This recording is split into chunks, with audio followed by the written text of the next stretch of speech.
তো দেখো এটা হচ্ছে সেকেন্ড পার্ট। তো আরও আছে কয়েকটা, সেগুলো তোমাদের সঙ্গে শেয়ার করবো। এটা সেকেন্ড পার্ট। তো রাজবাড়ির ওখানটা দিয়ে চলে আসলাম।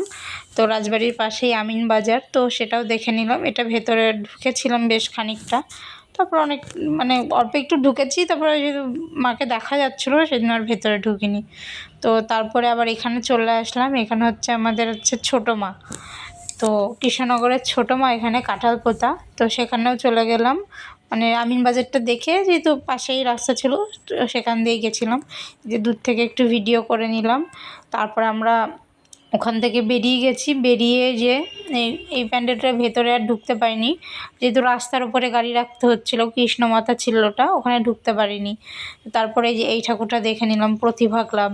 ওটা দেখার পরে এই যে দেখো ছাতা মাথায় লাইনে দাঁড়িয়ে আছি, কারণ এটা হচ্ছে প্রচণ্ড ভিড় হয়েছিল এখানে। তো এখানে করেছিল মানে লাইনে দাঁড়িয়ে আছি দেখার জন্য দুধসাগর জলপ্রপাত। তো এটাই আর কি প্রথম হয়েছে আমাদের কৃষ্ণনগরে এই প্যান্ডেলটা।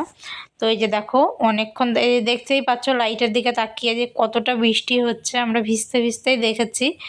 তো দেখো এখান থেকে বেরোনোর পর তো প্রচুর ভিজে গেছে, মানে পুরোটাই ভিজে গেছে, ভিজে শরীর নিয়ে মানে জামা কাপড় নিয়েই দেখেছি। এই যে দেখো দুধসাগর জলপ্রপাত, মানে কি দারুণ! এটা যে রিয়েলে কত সুন্দর, তারা যারা দেখেছে তারা জানো, আমরা তো দেখিনি, আর কোনোদিনও দেখতে পাবো কি না সেটাও জানি না।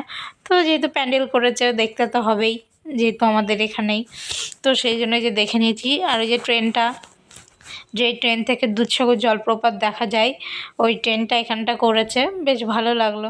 তো তারপরে এই যে দেখো দারুণ করেছে, দারুণ, চারদিকে জঙ্গল জঙ্গল, তার মাঝখান দিয়ে এই যে ওয়াটারফলস।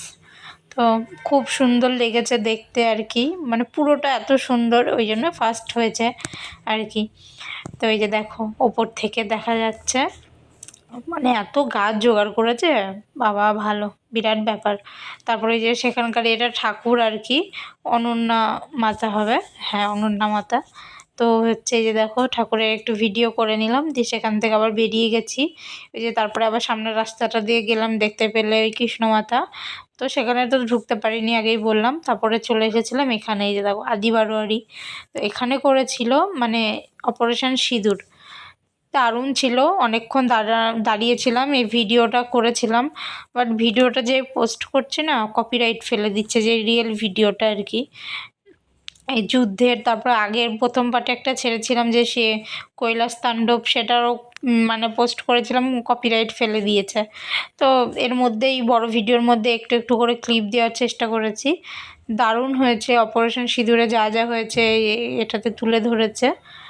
তারপরে আমরা অনেকক্ষণ দাঁড়িয়েছিলাম, আমি আবার ভেতর দিকে এগিয়ে গেছি দেখার জন্য, সবাই যাচ্ছে, ডিস্টার্ব হচ্ছিলো। তো সেই জন্য অনেকক্ষণ দাঁড়িয়ে থাকার পরে আমরা ভেতরে গেছিলাম। আমার ভেতরের অবস্থা এত খারাপ বলার মতো না, ভিজে স্লিপারি হয়ে গেছে, মানুষজন পড়ে যাচ্ছে, আমি তো এখানে স্লিপ কেটে পড়ে যাচ্ছিলাম এই প্যান্ডেলটার ভেতরে গিয়ে, মানে সমস্ত ভিজে একেবারে যা তা অবস্থা। মানে যতটা ভিড় দেখছো এর থেকে ডবল ডবল ভিড় হয়, বৃষ্টির জন্য কেউ মানে বেরোতেই পারিনি হয়তো বাড়ি থেকে আর দেখলো। তারপরে এই যে দেখো যা যা হয়েছিল, সবাই অনেকে দাঁড়িয়ে দেখছিল ওখানে, অনেকে বৃষ্টির ভয়ে চলেও যাচ্ছিলো। এই যে ভেতরের থিমটা এটা, ওই যে যা সমস্ত আর্মিদের পোশাক টোশাক রেখেছে এই আর কি, এই সমস্ত কিছু দিয়ে। তারপরে ঠাকুরের একটু ভিডিও করলাম, এখানকার ঠাকুরটা। জানিও তোমরা কমেন্টে কেমন হয়েছে, কোন মায়ের মুখটা সবথেকে বেশি সুন্দর লাগছে, সব মাই সুন্দর, কোনটা তোমাদের কাছে ভালো লাগছে একটু জানিও। তারপরে যে চলে আসলাম এখানে, এখানে হচ্ছে পাত্র বাজার, মানে বাড়ি চলে যাব, আর দাঁড়াতে পারবো না। তার আগে বুড়িমার ভিডিও করেছিলাম, কিন্তু আমার ফোনে একটাও নেই, আমার বর পোস্ট করে ডিলিট করে দিয়েছে। তো আমি তো মানে বুড়িমার ছবি পোস্টই করতে পারিনি, ছবি ভিডিও এই বছরে। তারপরে এই যে দেখো পাত্র বাজারটা দেখলাম, দেখে আমরা বেরিয়ে পড়ছি, যেহেতু ভিজে গেছি আর ভাল লাগছে না, বাড়িতে যাব এবার।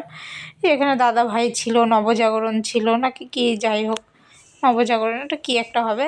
তারপর আরেকটা দেখবো, দিয়ে বাড়ি চলে যাবো, আর একটা দুটো। তো থার্ড পার্ট নিয়ে আবার আসছে, এটা সেকেন্ড পার্ট ছিল।